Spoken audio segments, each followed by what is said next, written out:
Magluluto tayo guys ng gulay. Ayan, malunggay. Ito gata.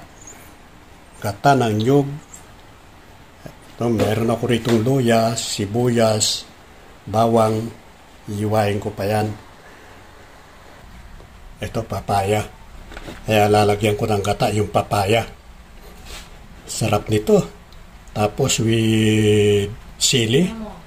Sigurado na masarap. Meron ng wawawi.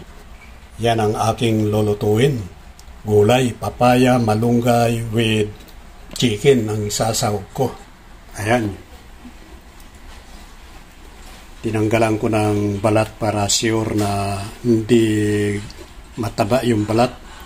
Mamantika masyado kaya tinatanggal yung balat para puro laman na lang yung ating iluluto na pangsahog.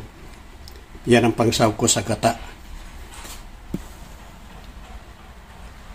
Okay, magluluto na tayo ng gatang gulay. Gulay ang aking lulutuin ngayon. Gigisa muna ng bawang.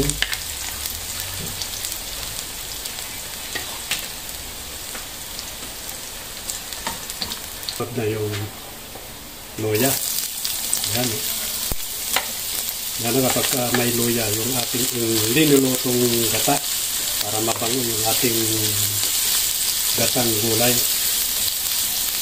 Sibuyas. Ito, chicken.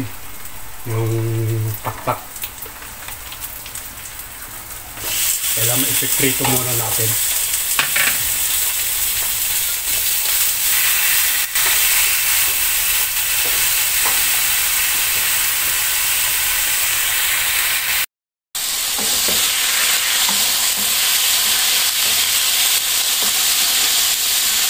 Bango.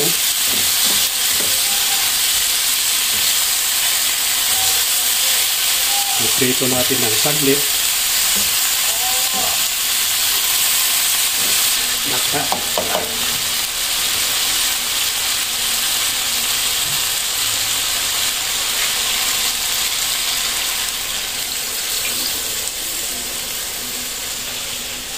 Kailangan pagmamantikain natin yung gata.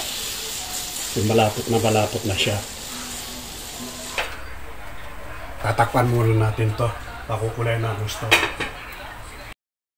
Sakto, kumukulo na eh. Ayan na. Kailangan lutuin mo natin yung chicken. Palalambutin mo natin.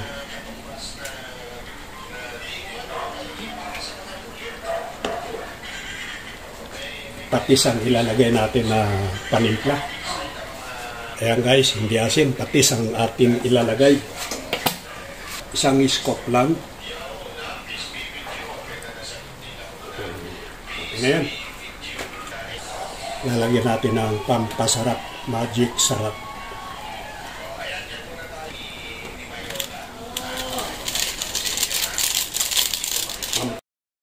Ayan, kumukulo na. Lagay ko na yung papaya.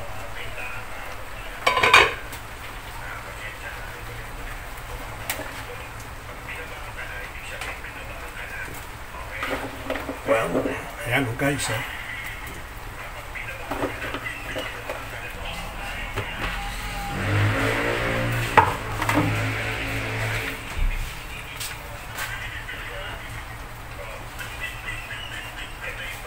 Tatakpan muna natin. Pakukulan muna natin ito. Tignan natin. Wow! Lalagyan natin ng pampasarap. Sili. Ayun. Lalagyan natin ng konting anghang. Mas masarap lalo. Lagyan natin ng pagpahanghang.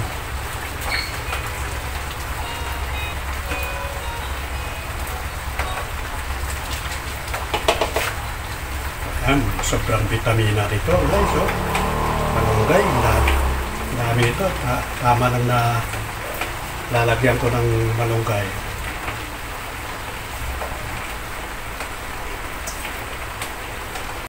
Siya, kumukulo na. Ang ating nilutong gulay. Sarap nito. to. Sarap nito. Yan ang ulam namin ngayon mga kaibigan. Gatang kalabasa na may malunggay.